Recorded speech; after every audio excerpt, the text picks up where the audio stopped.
નવસારીમાં શાર્પશૂટર અને પોલીસ વચ્ચે ક્રોસ ફાયરિંગ થયું। સ્ટેટ મોનિટરિંગ સેલના અધિકારીઓ અને શાર્પશૂટર ગેંગના શખ્સો વચ્ચે ગોળીબાર થયો। વિલીમોરાના જાણીતા સોમનાથ મહાદેવ મંદિરના કેમ્પસમાં આ ફાયરિંગની ઘટના ઘટી છે। હથિયારો આપવા આવેલા શખ્સોએ એસએમસીની ટીમ પર ફાયરિંગ કર્યું હતું। એસએમસીની ટીમ ગેંગના શૂટરને પકડવા માટે હોટલ પહોંચી હતી। હથિયાર આપવા આવેલા અને હોટલમાં છુપાયેલા શખ્સોએ આ ફાયરિંગ કર્યું હતું। એસએમસી અધિકારીએ સ્વ બચાવમાં ફાયરિંગ કરતા એક આરોપી ઇજાગ્રસ્ત પણ થયો। અન્ય 4 સહિત કુલ 5 આરોપીની પોલીસે ધરપકડ કરી છે। નવસારીના બિલ્લીમોરામાં હથિયારની ડિલિવરી થવાની બાતમી સ્ટેટ મોનિટરિંગ ટીમને મળી હતી, જેના આધારે સ્ટેટ મોનિટરિંગ ટીમ બિલ્લીમોરા ખાતે એક હોટલમાં છાપો માર્યો હતો અને તે દરમિયાન સામે 7 શૂટરો હાથે ગોળીબાર થયો હતો, જેમાં પોલીસે સ્વ બચાવ માટે સામો ગોળીબાર કર્યો હતો, જેમાં એક ઈસમને વાગી હતી ગોળી અને એને જે કઈ હોસ્પિટલ ખાતે ખસેડવામાં આવ્યો છે।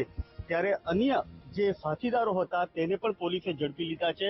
સામે ગોળીબારમાં એકને ઈજા છે અને 3 લોકોને હાલ ઝડપી પાડ્યા છે, જેમાંથી 2 લોકો જે કઈ છે સ્થાનિક છે।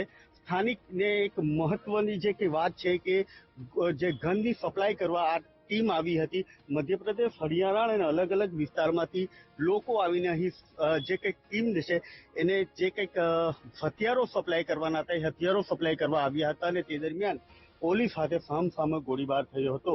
પોલીસે સમગ્ર જે કંઈક તપાસ છે એ તપાસના ચક્રો ગતિમાન કર્યા છે અને 3 લોકોને હાલ તો ઝડપી પાડ્યા છે। એક જે ઈસમ છે એ હોસ્પિટલ ખાતે સારવાર લઈ રહ્યો છે અને 2 સ્થાનિકને પણ પોલીસે પૂછપરછ આદરી છે।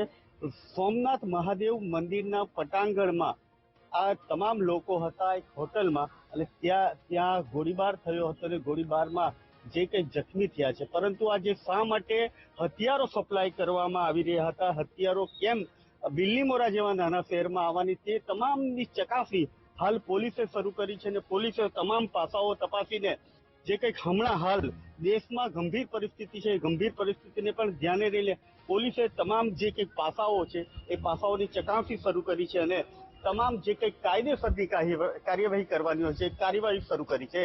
Rakesh Solanki, VTV news, Navsari.